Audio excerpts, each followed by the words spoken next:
खुजदार तहसील वड वहेर में गुज़श्ता 24 घंटों से रोड आम ट्रैफिक के लिए बंद है। मुजाहिरीन ने रोड पर रुकावटें खड़ी करके ट्रैफिक मुअत्तल कर दी है। दोनों ही तरफ से ट्रैफिक बंद है। गाड़ियों जिसमें मुसाफिर गाड़ियां, ट्रक और कारें खड़ी हैं। लोग खुले आसमान तले वक्त गुजारने पर मजबूर हैं। मुजाहिरीन का कहना है कि हमारे 2 बंदे वड बाजार से अगवा किए गए हैं, नामालूम जगह पर हैं। अगर हमारे लोगों पर कोई केस या पुलिस को मतलूब हैं तो पुलिस थाने में होने चाहिए, मगर अभी तक हमारे लोगों को रिहा नहीं किया जा रहा। हज़ारों की तादाद में ख़वातीन, मर्द, बच्चे और उम्र रसीदा अफराद रोड की बंदिश की वजह से फंसे हुए हैं। इसके तहत यहाँ सड़कों पर आए, उनको भी चाहिए था हमें सुनते और हमारी जो है शिकायत का इजाला करते और इन लोगों को तकलीफ से बचाते। ये इतना लापरवाह ख्वाब खरगोश 22 घंटे बाद अभी डीसी जो है ना वड पहुँचा है। तो दूसरी बात यह है कि ये सरासर झूठ है। ये एक मुंतखब नुमाइंदा है, काउंसलर है अपने इलाके का और सोशल वर्कर है। ज़ाहिर है उनके अपने लोगों के काम से, अपने निजी काम से।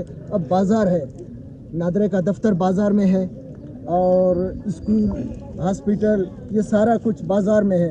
तो ये अगर अपने काम या अपने बंदों के काम से बाज़ार नहीं जाएगा तो कहाँ जाएगा? तो इस तरह जो है ना ये झूठे, सारे झूठ पर मबनी इस तरह के इल्ज़ामात हैं। अगर इस तरह होता तो वो इंतज़ामिया को चाहिए, पुलिस को चाहिए, पुलिस की कस्टडी में नहीं है। इससे खबर बिल्कुल नहीं था। ये सरासर इस खबर को जो है ना मनगढ़ंत खबर समझते हैं। अगर ये अगवा न होते, निजी जेल में न होते, हम सड़क कैसे बंद करते? हज़ारों लोग पकड़े जाते हैं पुलिस के थ्रू। अपने मुल्क है, ठीक है, उसका एक इंतज़ामी है।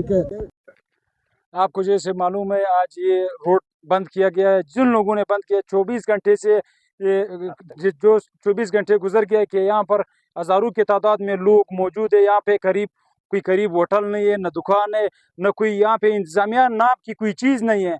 24 घंटे गुजर के अब तक न कोई डीसी न इंतजामिया का। ये कैसे बलोचिस्तान है? खुदा कसम हमारा समझ में नहीं आ रहा है कि अल्लाह की हज़रत से चल रहा है, पता नहीं कौन चला रहा है। मुजाहिरीन का कहना है कि जब तक हमारे काउंसलर और उसके साथी को रिहा नहीं किया जाता, रोड आम ट्रैफिक के लिए बंद रहेगा। रिपोर्ट मुर्तज़ा बलोच, वश न्यूज़, खुजदार।